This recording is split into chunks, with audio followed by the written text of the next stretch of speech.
So I understand and recognize that a lot of us are obliged to train the majority of our time solo.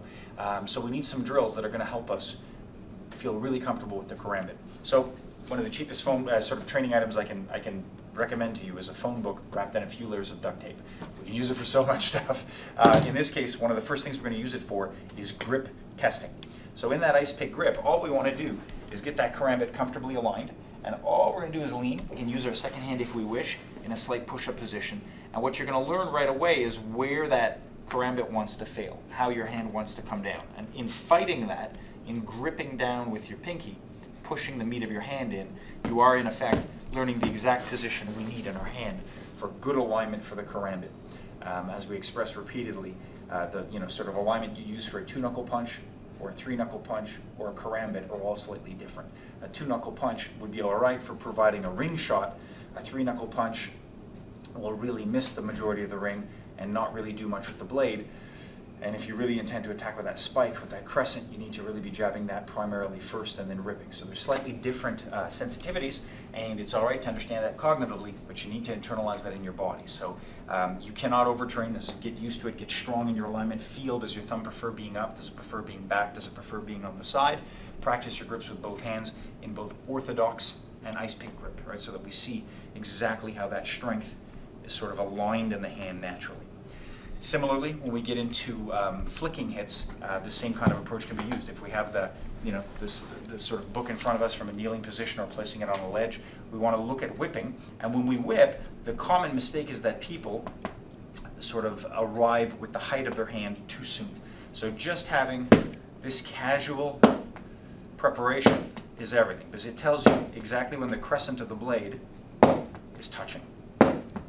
And then as that gets comfortable, at first I can just let it drop. I can even, if it's a trainer, I don't even have to worry about the laxity in the blade. And then as that gets comfortable, so if you see, if I flip this casually, it toggles all over the place. And then once I'm comfortable, then I work at closing, just at the moment of impact. I can work at glancing off the side of the book on the corner and going through. So very, very simple. If I'm going to work at a protracted grip, I've already expressed that this is not particularly solid. This is really for, sort of scratching shots, distance to the eyes, possibly across the throat, cosmetic wounds to the hands. You could, to some degree, hook as a sweep, as a setup, but generally not going to be a powerhouse shot. And so a very easy way to do that is I can use either the tip or the crescent on the edge.